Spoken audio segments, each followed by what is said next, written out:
Shalom Chaverim. We send you greetings from Zimbabwe. We greet you from Africa in the love of Messiah.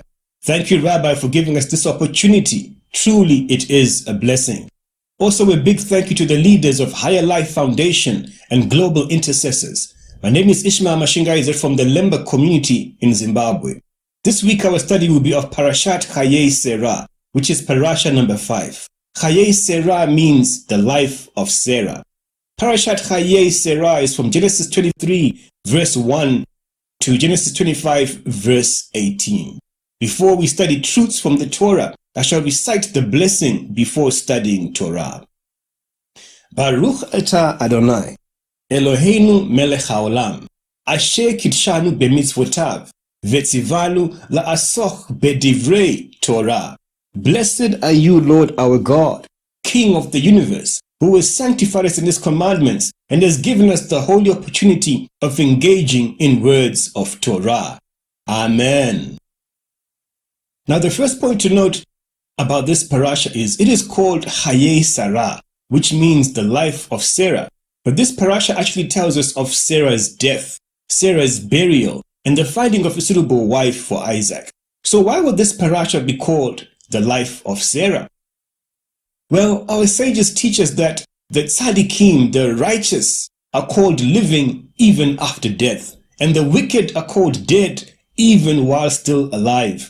The words of Yeshua in John 11, verse 25 to 26 confirm this principle. Yeshua said to her, I am the resurrection and the life. Whoever puts his trust in me will live, even if he dies. And anyone living, trusting in me, will never die. Thanks be to the God of Abraham, Isaac, and Jacob in the name of Yeshua. So, Chaverim, the righteous prayers, the righteous words, and the righteous works, avodah of a tzaddik, of a righteous man, of a righteous woman, remain alive. They remain a living testimony of the life of the tzaddik. We even see from the actions of Abraham when Sara died that he celebrated Sarah's life more than he wept for her death. We see from Genesis 23, verse 2, it says, Sarah died in Kiryat Arba, also known as Hebron, in the land of Canaan. And Abraham came to mourn Sarah and weep for her. The Hebrew word here used for mourn actually means to eulogize, which means to speak well of someone who has died, to bear testimony of their life. Then the Hebrew word for the word wept, which was used, is the word veliv kotah. And this word was written with an anomaly of a small letter kaf, that letter in the middle. This is to emphasize that there was little weeping done by Abraham, but much more eulogizing. Abraham was a man of God whose life was given to prayer. And he was a preacher who taught that the good deeds performed in this life are rewarded in the olam haba, which is the life after death. So he celebrated the afterlife of Sarah, knowing of the fine linen that she had produced during her days here on earth. In the Talmud, we are taught that Abraham eulogized Sarah for 7 days, but he wept for her only for 3 days. At the death of Sarah, all the living mitzvot that she left here on earth through her good deeds were given testimony, making the work of Sarah's life much more weightier than her death. The Hebrew text of the first words of Chayei Sara said, the lifetime of Sarah consisted of 100 years, 20 years, and 7 years. We learn from Rashi that this was done intentionally because the years 100, 20, and 7 each meant something separately and was to be explained separately, was to be eulogized separately. Well, Rashi explains it saying, at 100 years, she was considered innocent and sinless as how she was when she was 20 years old. And when she was 20 years old, she was like a 7-year-old regarding beauty. I have also heard this being taught in a simpler way, which says Sarah had the wisdom of a 100-year-old, she had the beauty of a 20-year-old, and the innocence and purity of a 7-year-old. The wisdom of Sarah was eulogized by Abraham for 7 days. He spoke of all her wise works as they worked side by side, making converts as they kept their tent open all the time. And the Midrash tells us that the Eshet Chayil, which people know as the woman of valor, from Proverbs 31:10 to 31, was actually written by Abraham and was part of the eulogy that he gave upon Sarah's burial. Yes, it was written for Sarah by Abraham. Who can find a capable wife? Her value is far beyond that of pearls. Her husband trusts her from his heart, and she will prove a great asset to him. She works to bring him good, not harm, all the days of her life. And so on and so on. The woman of valor shows a picture of a woman who is endowed with wisdom that comes from the fear of God. It also shows a picture of a woman who has the purity and innocence of a 7-year-old. We also see that God himself gave a rubber stamp of approval to her wisdom, as we read Genesis 21, verses 9 to 10. But Sarah saw the son of Hagar the Egyptian, whom Hagar had borne to Abraham, making fun of Yitzchak. So Sarah said to Abraham, "Throw the slave girl out and her son. I will not have the slave girl's son as your heir along with my son Yitzchak." Abraham became very distressed over this matter of his son. But God said to Abraham, "Don't be distressed because of the boy and your slave girl. Listen to everything Sarah says to you, because it is your descendants through Yitzchak who will be counted. But I will also make a nation from the son of the slave girl, since he is descended from you." Chaverim, in this situation, Sarah's decision to send away Hagar and Ishmael was shown to be wiser than the distress of Abraham over this situation. It is important to get the exact meaning of what we are told, that Ishmael made fun of Isaac, which angered Sarah. Some Bible texts interpret it as making merry.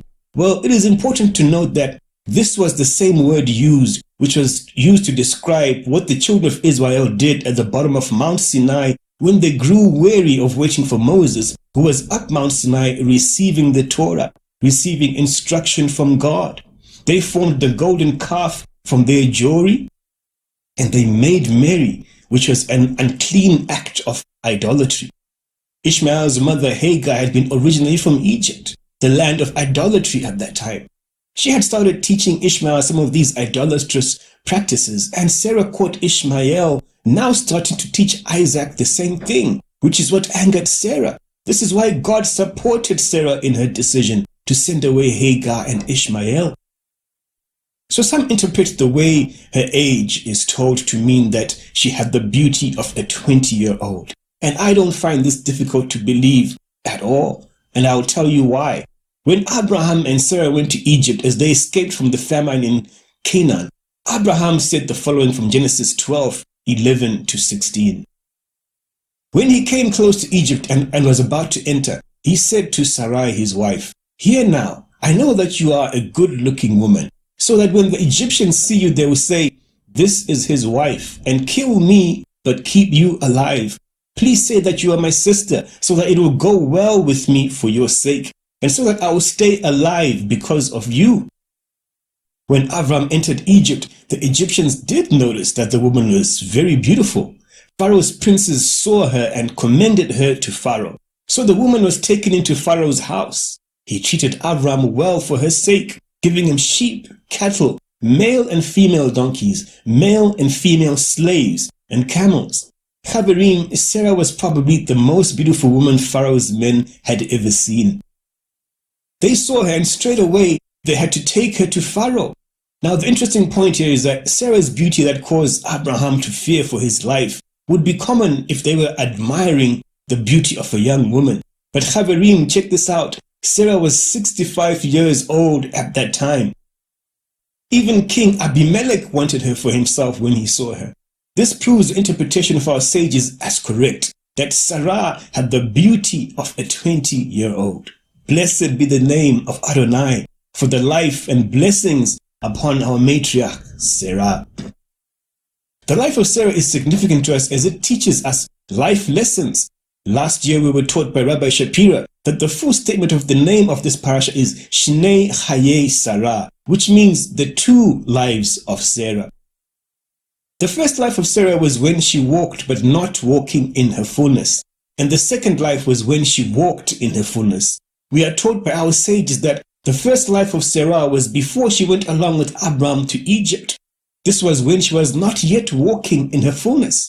And the second life was after they returned from Egypt, when Abram and Sarah brought back souls which they had made when they came back with converts. This coming back with souls that they made was brought about by the fact that she was now walking in her purpose and in her calling. Even with us, so it is so. When we begin walking in our calling, we begin a new life when we start to walk in our fullness, when we start to perform our mandate of bringing Gentiles into the house of Israel. This is when our new life begins. Thanks be to God, the God of Abraham, Isaac, and Jacob, who wants all the nations to be attracted by the light of Israel and brought into the house of Israel. We carry on with our study as we continue to answer why it is that the Parasha is called the life of Sarah when it speaks of the events of the death of Sarah. Genesis 23 verses 3 to 6 says, "Then he got up from his dead one and said to the sons of Het, I am a foreigner living as an alien with you. Let me have a burial site with you so that I can bury my dead wife." So the sons of Het answered Abraham, "Listen to us, my lord. You are a prince of God among us. So choose any of our tombs to bury your dead. Not one of us would refuse you his tomb for burying your dead." This section of the Parasha speaks of when Abraham bought the tomb in which to bury Sarah. Indeed, Abraham had been a foreigner in the land. He had come from Haran, but the transaction he was negotiating to do, we learn from Rashi that in his heart, Abraham was really saying, "I will be as an inhabitant, and I will take it legally. For the Holy One, blessed be he, said to me, to your seed I will give this land." Abraham negotiated with Ephron the Hittite. Ephron did not want Abraham to pay for the land, but Abraham was doing more than just buying a tomb. He had made the first move of legally claiming the land that God had promised him. He was taking ownership of this land. This reminds me of how King David insisted on paying Ornan when he bought the land on which the threshing floor was, in order for him to take possession of the land, take legal possession of the land. The land that King David bought was the same place of the Akedah, the binding of Isaac. And this same place became the very place of the Holy of Holies in the Holy Temple. Abraham buying this tomb and buying and burying Sarah in it was significant. Upon Sarah's death, the promise that Abraham and his descendants would own the land was brought to life. And the burial of Sarah in this land was as if planting the seed for the children of Abraham and Sarah in the land that God had given them. When Ephron sold the property, he thought the 400 silver shekels he charged was way more than the value of the property. We are taught by our sages, that is. However, Abraham knew more about the value of the property. Ephron didn't know that in this very cave was where God had buried Adam and Eve. Abraham, however, knew this. The cave was called Machpelah, which means double, as in double-story house. God had made this tomb a double-story tomb, as it was going to be the place of burial for 4 couples. Adam and Eve were buried in this tomb. Abraham and Sarah were buried in this tomb. Isaac and Rebekah were buried in this tomb. And also Jacob and Leah were buried in this tomb. Genesis 23 verses 17 to 18. So the field of Ephron, which was in Machpelah, which was before Mamre, the field and the cave which was in it, and all the trees that were in the field, which were within all the surrounding borders, were deeded to Abraham as a possession in the presence of the sons of Heth, before all who went in at the gate of his city. And after this, Abraham buried Sarah his wife in the cave of the field of Machpelah, before Mamre, that is Hebron, in the land of Canaan. So the field and the cave that is in it were deeded to Abraham by the sons of Heth as a property for a burial place. This was a recorded deed, a legal contract, signed and duly witnessed, proving Hebrew ownership in the land of Israel. Blessed be the name of the God of Abraham, Isaac, and Jacob. Abraham planted the first seed towards take ownership of the land, promised to him by God, and our matriarch Sarah was buried. She was, so to speak, planted in the land. After this, Genesis 24 begins as follows. Now Abraham was old, well advanced in age, and the Lord had blessed Abraham in all things. So Abraham said to the oldest servant of his house who ruled over all that he had, "Please, put your hand under my thigh, and I'll make you swear by the Lord, the God of heaven and the God of earth, that you will not take a wife for my son from the daughters of the Canaanites, among whom I dwell. But you shall go to my country and to my family and take a wife for my son Isaac." The word of the Lord tells us that Abraham was old, and the Hebrew word translated here as old is zaken, which means elder. The deeper meaning of this is someone who has acquired wisdom from God. We are also taught by our sages that this word zaken was only used to describe two other people in the Bible. Those two people were Joshua and King David. When Abraham sent his servant Eliezer to Haran to find a wife for Isaac, the oath that he made Eliezer make was not just a simple oath. It was an oath that if he broke it, it would have consequences in this life and also in the life to come. Eliezer was the chief administrator of all of Abraham's property and affairs. And our sages teach us that Abraham had told Eliezer all the Torah that he knew. He had taught Eliezer all the Torah that he knew. Eliezer, guided by the Spirit, took 10 camels laden with gifts from Abraham and traveled to Haran.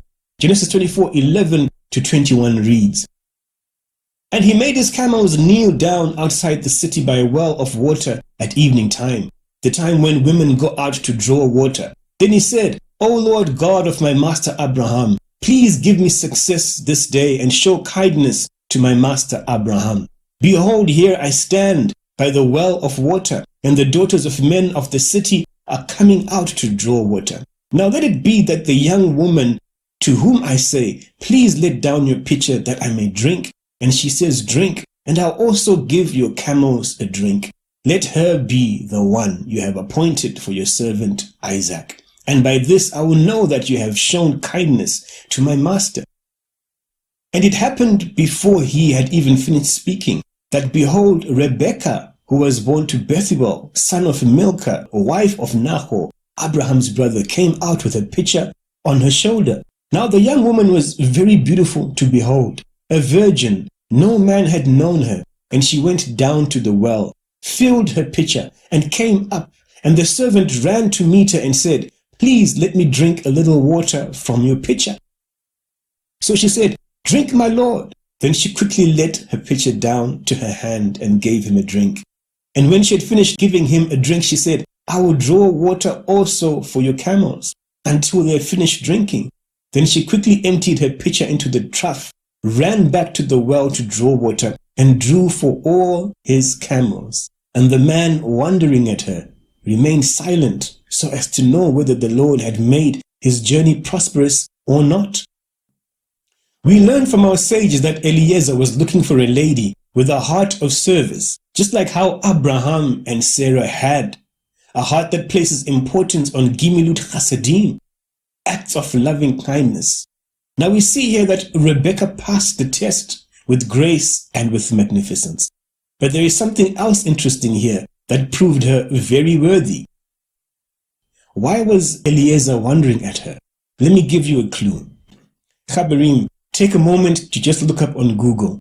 Just how much water does a camel drink, especially if it has been on a long journey?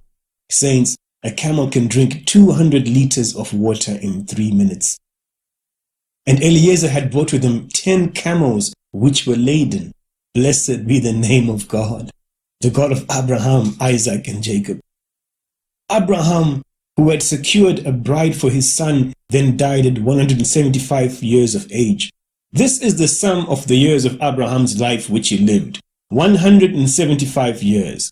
Then Abraham breathed his last and died in a good old age, an old man and full of years, and was gathered to his people. And his sons Isaac and Ishmael buried him in the cave of Machpelah, which is before Mamre, in the field of Ephron, the son of Zohar the Hittite, the field which Abraham purchased from the sons of Heth. Again, we are celebrating Abraham's life more than we are weeping for his death, because the righteous are called living even after death, and the wicked are called dead even while still alive. So let us try to summarize some of the truths found in Chayei Sara, and as we do so, we'll add a few more truths which are significant. In this parasha, we celebrate Sarah's life. We celebrate her wisdom, the wisdom of 100-year-old, as we learn that the Eshet Chayil, the woman of Vala, was actually written for Sarah as her eulogy. The same song that we sing each and every Erev Shabbat as we get into the Shabbat. We celebrate her beauty that made Pharaoh and King Abimelech want to take her for their own. We celebrate her innocence and purity like that of a 7-year-old. We learn that Sarah had 2 lives, one before her ministry started and another life after her ministry started. The ministry was joined with that of Abraham. It was a ministry of bringing the Gentiles to the God of Abraham, Isaac, and Jacob. It is my personal belief that the second life may have begun in the spirit when she was renamed from Sarai. We also learn that upon the death of Sarah, the promise of Abraham to own the land of Canaan began to sprout and come to life as Abraham purchased the tomb. We also learn that it was through Sarah that the descendants of Abraham promised came as she bore Isaac, the first Jew who was circumcised at 8 days old. We also learn that before Abraham died, he made sure that he got a good wife for Isaac in order for the promise of the many descendants to come true through this couple. Rivka indeed was the perfect replacement for Sarah. We are told by our sages that Sarah's tent was a tent of miracles. Miracle number 1, Sarah's Erev Shabbat candle in her tent lasted from one Friday to the next. Miracle number 2, the dough in her tent was blessed and was always enough for her family and guests, no matter how numerous they were. And this dough never got stale or moldy. Miracle number 3, there was a divine cloud of glory that was attached to the tent. These miracles are much reminiscent of the holy temple, the fire which kept on burning each and every single day, the showbread in the Ark of the Covenant, which also didn't get moldy or stale, and the glory of the Lord, which was always present at the holy temple. Miracle number 4, the doors of her tent remained always open to offer hospitality. We are taught by our sages, however, that when Sarah died, these 4 qualities disappeared. But there is good news. Genesis 24:67 tells us, then Isaac brought her into his mother Sarah's tent, and he took Rebekah, and she became his wife, and he loved her. So Isaac was comforted after his mother's death. We are taught by our sages that the statement Isaac was comforted was because Rebekah fitted well in the position that Sarah had left, and the miracles of Sarah's tent returned, which is what comforted Isaac. Yes, all the 4 properties of the tent that were alive at the time of Sarah's life, they came back to life when Rebekah was taken into that tent. Rivka was also full of chesed, just like how Sarah was. This was proven by the way she watered not only Eliezer, but also Eliezer's 10 camels. We are also taught that Rivka carried on with the ministry of Sarah of preaching to people of the nations and bringing them to the God of Israel. When she watered the 10 camels of Eliezer, this was a picture of Zechariah verse 23. Adonai Tzevaot says, when that time comes, 10 men will take hold, speaking all the languages of the nations, will grab hold of the cloak of a Jew and say, we want to go with you because we have heard that God is with you. Rivka was drawing living waters of life as she was drawing water from the well and watering 10 nations, the same nations that were grabbing onto the tzitzit of the Jew. These living waters were the Torah. These living waters were Yeshua. Blessed be the name of Yeshua. Chaverim, upon Sarah's death, everything was put in place to make sure that the life that God promised to Abraham would come to life.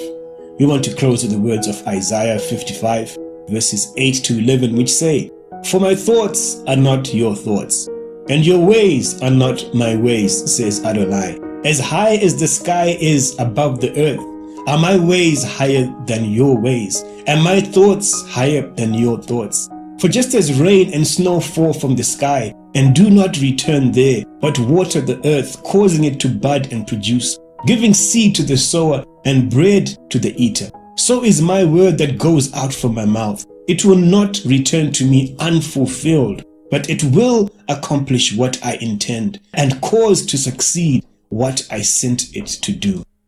Amen.